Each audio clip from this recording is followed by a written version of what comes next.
Thank you guys for allowing me to speak to you today about Cooking for Kids. My name is Cass Ring and I'm the project coordinator. We are a resource that could potentially, I feel like, help you achieve some of your wellness policy goals. So today I just want to take some time to talk to you about the things we do and how your school can be a part of the Cooking for Kids program. So first I wanted to tell you a little bit about us and our goals. First of all, I just kind of wanted to, I'm curious, how many of you are here representing your child nutrition department? Okay. How many of you have heard of Cooking for Kids? I see some familiar faces. Okay. Well, this will kind of be a review for you then. But we are a culinary training program for school nutrition professionals. And we have set out to change the landscape of school nutrition in the state of Oklahoma.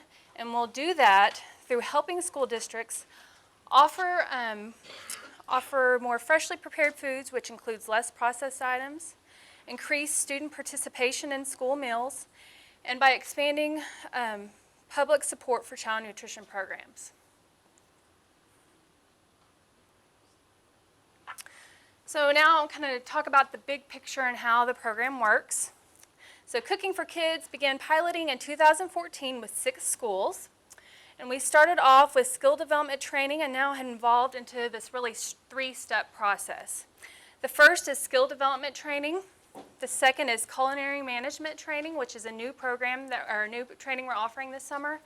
And then the final is the on-site chef consultation. So each step really builds on the other step to create the best experience for your school district. So let's talk first about skill development training. This is a 3-day training, and school districts can send up to 5 employees per training at no cost.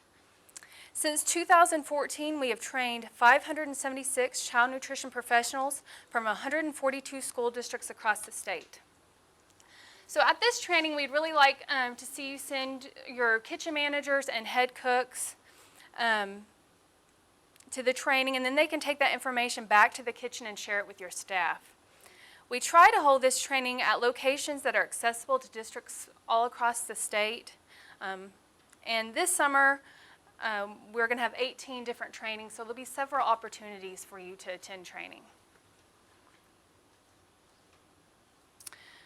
During the 3-day training, here are some of the topics that are going to be covered. So we go over vegetable cookery, knife skills, flavor building, different cooking methods. A few items that I wanted to highlight for you that have attended before.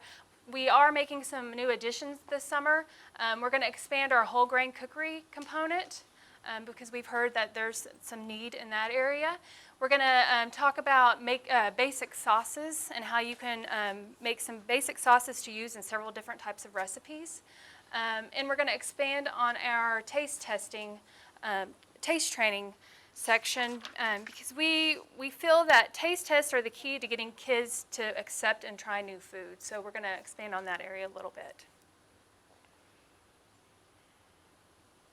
Oh, well, I wanted to go back there. And you can see, here's a picture of some of the beautiful foods that we cooked during the training. Lots of yummy food during those 3 days. And for the ones of you that have not been to training, I just wanted to kind of give you an idea, like a sneak peek into what the training looks like during the day. A portion of the training takes part in the classroom. You can see Chef Ginger. We've got professional chefs that teach all of the classes, all the training sessions. So half of it, I don't know if it's 50-50, but a portion is in the classroom, and then the portion here you see is in the kitchen, and getting in the kitchen and making some new recipes. This training in particular was at Francis Tuttle here in Oklahoma City. So we have that. Normally we have one at Francis Tuttle every week that we offer training. And here's another photo from that same Oklahoma City training. It looks like the photo on the right, they were practicing on presentation. Improving students' perception of food is one of the smarter lunchroom techniques that we do teach during the course. So making the food look more appealing increases the chances of students trying new foods. So I think that looks like maybe it was like a quinoa. We have like a kale and quinoa salad, and I think that's maybe what that was right there.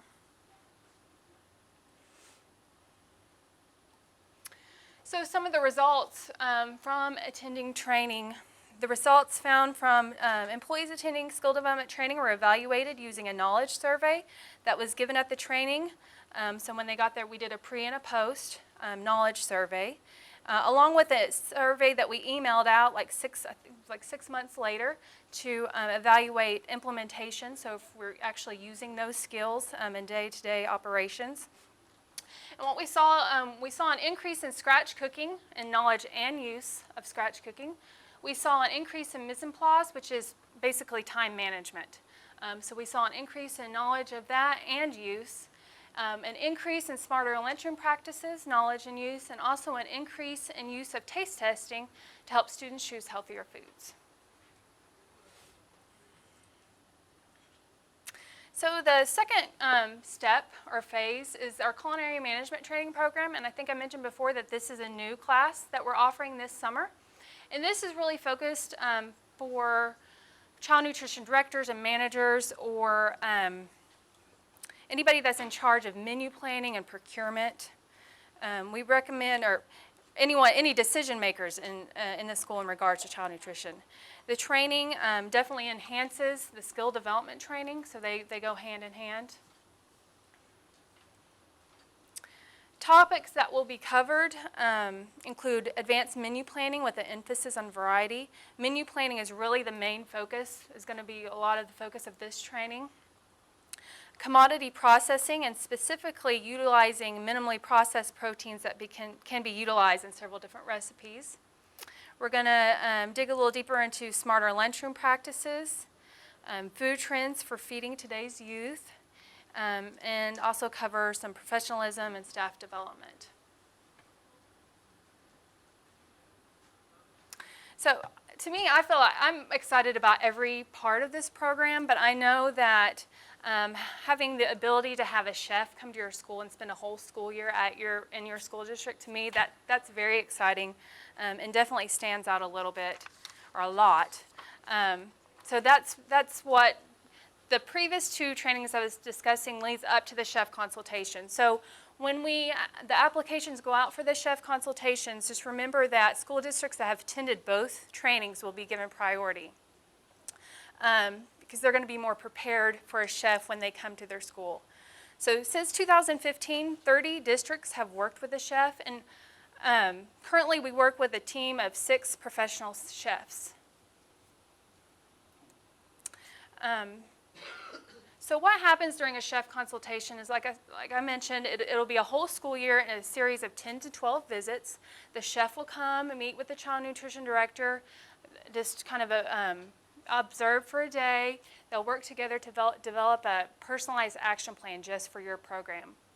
And this is just kind of the tip of the iceberg, but a few things that happens during the on-site chef consultations: work on menu development, assess your procurement process and equipment, help you develop work schedules, and develop and implement a marketing plan.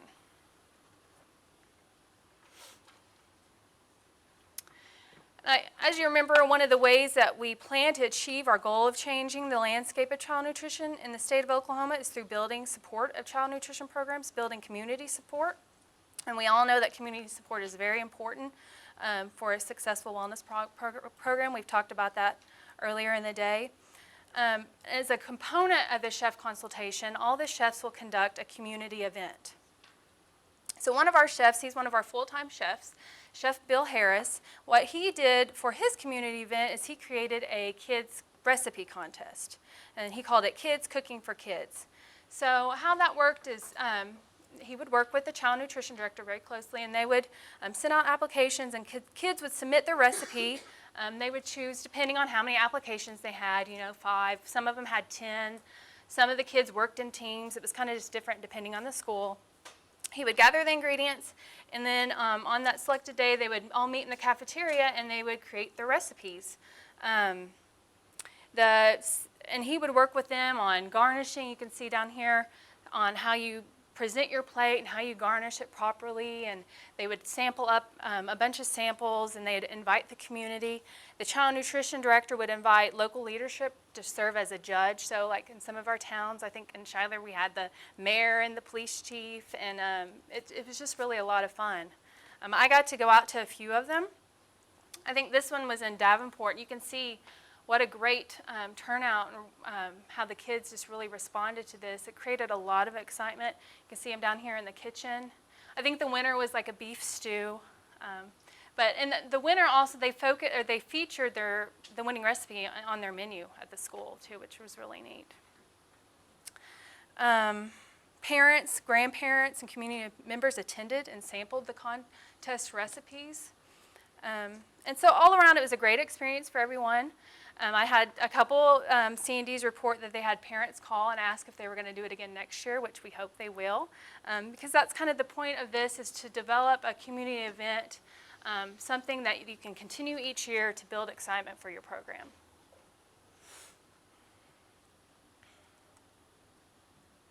So schools that have participated in a chef consultation have seen an increase in fruit and grain consumption, and this was evaluated through plate waste studies. We did a plate waste study before the chef went into the school, before they really started, and then at the end of the school year, we came in and did another series of plate waste studies where we took a photo of the kids. They come off the line, put a number on their tray, and we took a photo.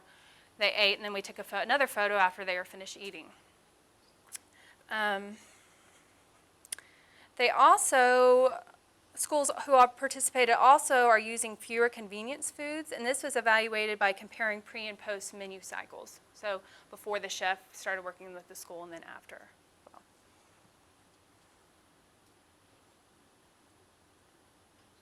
Okay, I hope this works. I know that some of you might have already seen, but a few weeks ago, the Department of Education sent out a newsletter containing a video kind of explaining cooking for kids, the Elevate video. Did some of you guys see that maybe? But I just wanted to show it again for those of you who haven't seen it. I thought it would really summarize kind of what we've talked about and really give you a better view, a good visual of what it's like for a chef to be working out in a school. Let's see.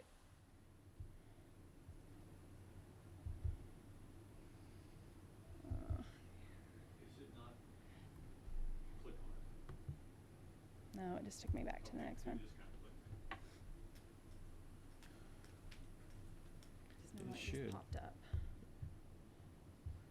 The menu went, the link went away. I don't know why. We can show it though. Watch Okay. this. Here's what I'm gonna do. I'm gonna escape that. I'm gonna come here.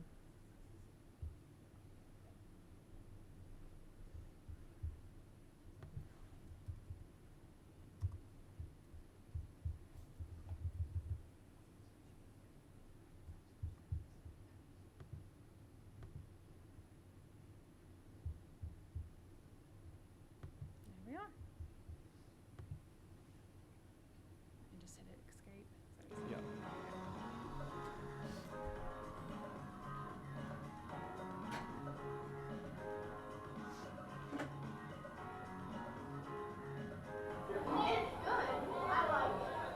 It's seasoned better.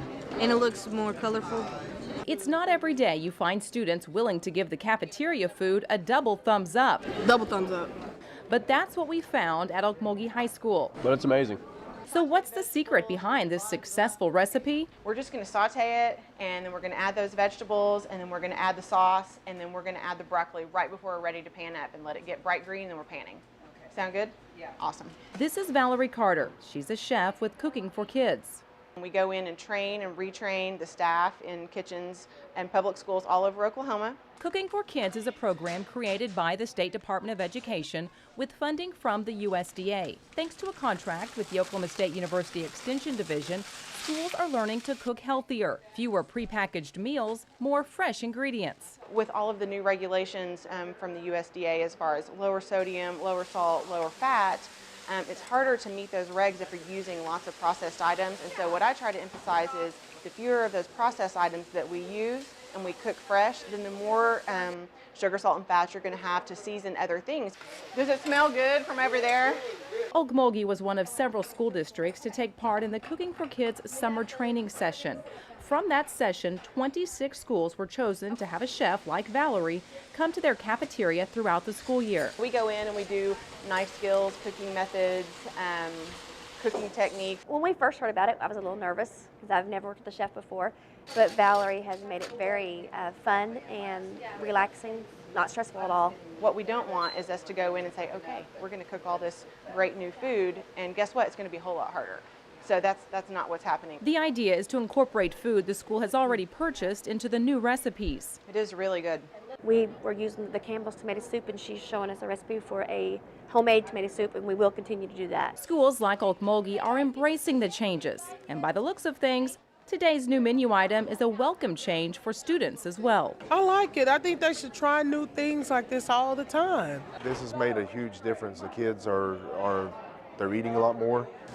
Even on days when they have seconds and they have things left over, the kids are rushing up here to get food. So it's been really nice to see the students involved more in what they're eating. Thank you. You're welcome.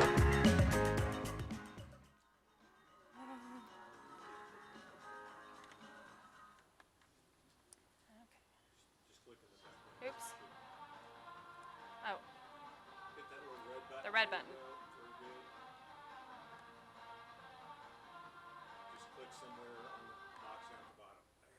I'll get it eventually. Okay. How do I expand? Oh, right here. Right, kind of that one?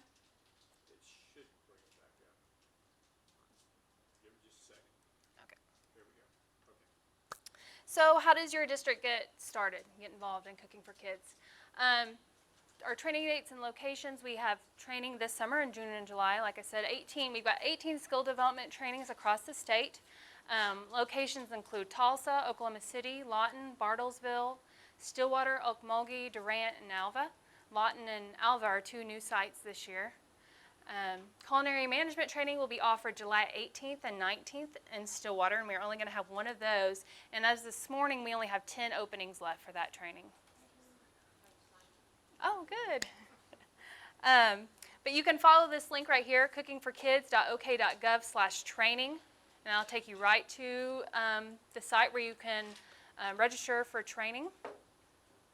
I can give you the dates for those, but until you go to the site, you won't know which location is going to have training on what dates. But June 13th through the 15th, June 20th through the 22nd, July 18th through the 20th, and July 25th through the 27th. So not each location will have a training each time, but that kind of gives you some dates. Sure. It's cookingforkids.ok.gov/training. Okay. And here's my information, my email address, cass@okstate.edu. And my phone number, 405-744-2438. Also, I wanted to, which I just gave you the website, but I'll give it again, cookingforkids.ok.gov.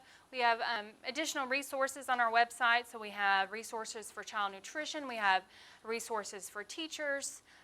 We have resources for parents. We've got recipes, so cafeteria-sized recipes, and we have them scaled down to for family-sized recipes. So you could do, serve it in the cafeteria and do a tasting and send it home with the kids.